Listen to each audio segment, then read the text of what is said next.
If you grew up in the 90s, the night before a school picnic was defined by a specific kind of sleeplessness.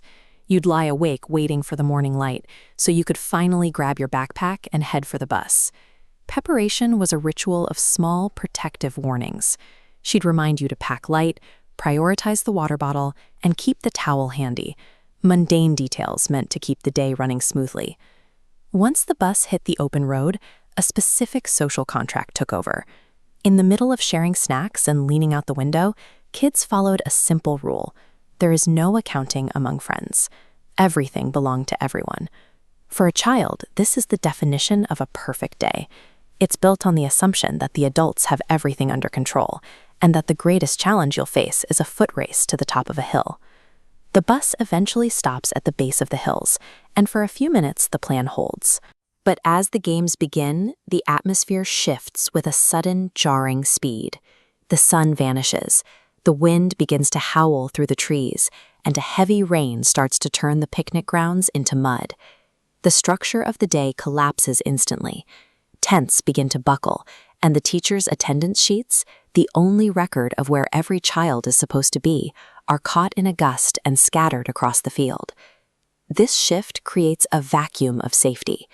When the bright, linear path of a planned day fractures into a web of risks, the protective shield provided by adults briefly drops. In that gap, true character is forced to the surface. The immediate instinct for the group is survival. There's a panic-driven rush for the shelter, fueled by the teacher's urgent orders for everyone to stay put and wait for the storm to pass. But Arav and Kabir show a different reflex. While others look inward toward their own safety, they notice the missing attendance papers. They realize that without those records, the group's organization is gone. Their decision to step back into the wind isn't based on a lack of fear. They use their friendship as an emotional anchor, deciding that the storm is manageable because they are moving through it together. This reveals the core of bravery. It is a calculated decision to face a risk because a shared bond makes the burden feel lighter than it would alone. The boys begin a methodical search.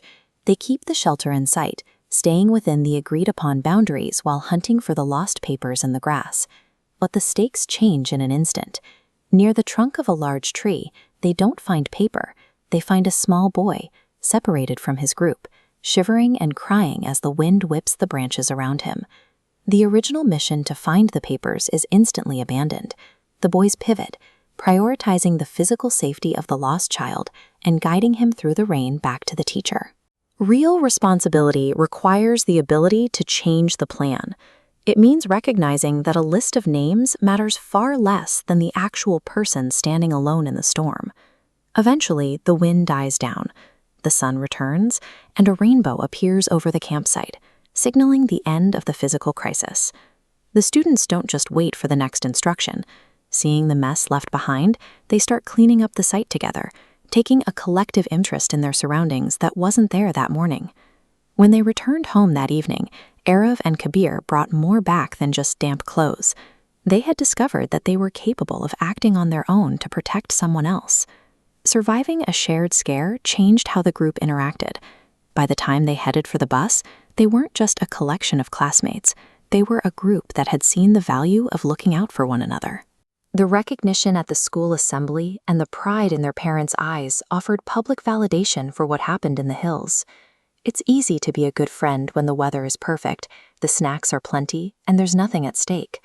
The real metric of character is the willingness to maintain that loyalty when the environment turns hostile, and someone else needs you to carry part of their burden. The ultimate lesson of that day is simple. True friendship means taking the responsibility to make sure that no one is ever left to face the dark alone.